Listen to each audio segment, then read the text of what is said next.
G'day, it's time to rethink linear personal financial planning.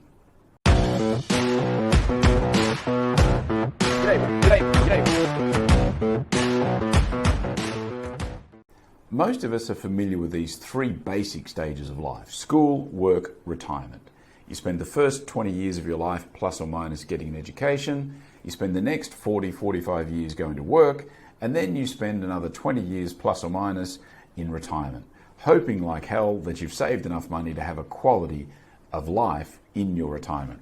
Now, the interesting thing about this, and I'm not a financial planner, and I don't pretend to be, but I've certainly spoken with a few over the time, and it strikes me that the conversations always tend to assume that you have a linear progression in your career and in your life, which doesn't happen.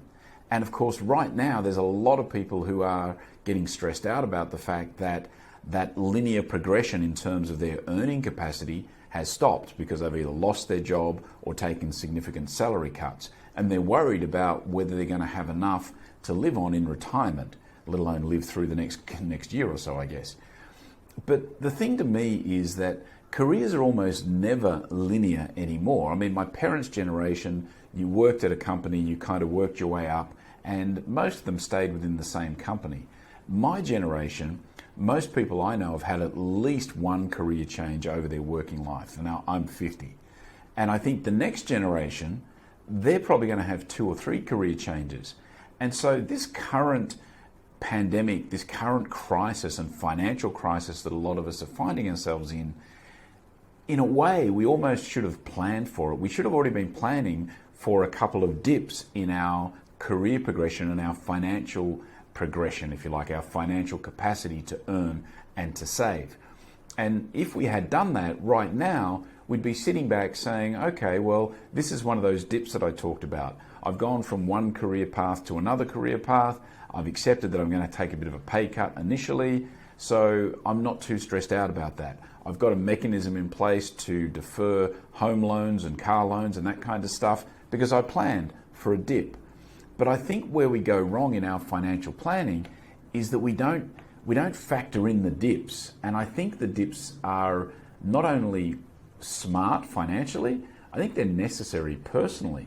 I mean, right now at this age, after 30 odd years in the workforce, the idea of taking a year or two off and then coming back refreshed sounds like a perfect idea, taking a sabbatical.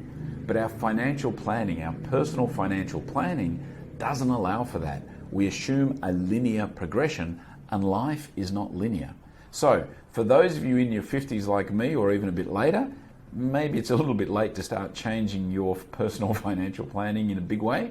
But for those of you in your 20s and 30s, how about you think about what this current crisis has alerted you to, the fact that there may be dips, whether they're formed by necessity like now, or a personal preference or necessity to change a career path.